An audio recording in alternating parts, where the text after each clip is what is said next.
ബിസ്മില്ലാഹിർറഹ്മാനിർറഹീം. 90 കൊല്ലം സുന്നത്തി ജമാഅത്തിനും പരിശുദ്ധ ദീനിനും വേണ്ടി കഠിനാധ്വാനം ചെയ്ത ഒരു സംഘടനയാണ് സമസ്ത. സമസ്ത അവിടെ ഉണ്ടായിട്ടില്ലെങ്കിൽ കേരളക്കരയിൽ ദീനിൻ്റെ കാര്യം മോശത്തിലും അവതാളത്തിലുമായിരുന്നു. ഈ നാട്ടിലെ മുസ്ലിം സമുദായത്തെ രക്ഷിച്ചത് സമസ്തയാണ്. ഈ സമസ്തയുടെ 90ാം വാർഷികം നടക്കാൻ പോവുകയാണ് ആലപ്പുഴയിൽ വെച്ച്. എല്ലാവരും സമസ്തൻ്റെ പിന്നിൽ അണിനിരക്കുകയും സമസ്തൻ്റെ പ്രവർത്തകന്മാരാവുകയും അതിനുവേണ്ടി കഠിനാധ്വാനം ചെയ്യുകയും ചെയ്യണമെന്ന് എൻ്റെ എല്ലാ സഹോദരന്മാരോടും അഭ്യർത്ഥിക്കുകയാണ്. സമസ്ത അല്ലാഹു ഈ വിജയാമെന്നാളവരെ നിലനിർത്തി തരട്ടെ. ഇതിനെ സഹായിക്കുന്നവരെ അല്ലാഹു തആല സഹായിക്കട്ടെ.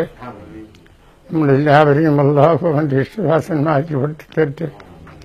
ആലപ്പുഴയിൽ വെച്ച് നടത്തുന്ന ആ മഹത്തായ സമ്മേളനം വിജയിപ്പിക്കാൻ എല്ലാവരും അത് പോയി പങ്കെടുത്ത് എല്ലാവരും സഹകരിക്കണം, വിജയിപ്പിക്കണമെന്ന് എൻ്റെ എല്ലാ സഹോദരന്മാരോടും ഞാൻ അഭ്യർത്ഥിച്ചുകൊള്ളുന്നു. അല്ലാഹു തൗഫീഖ് ചെയ്യട്ടെ.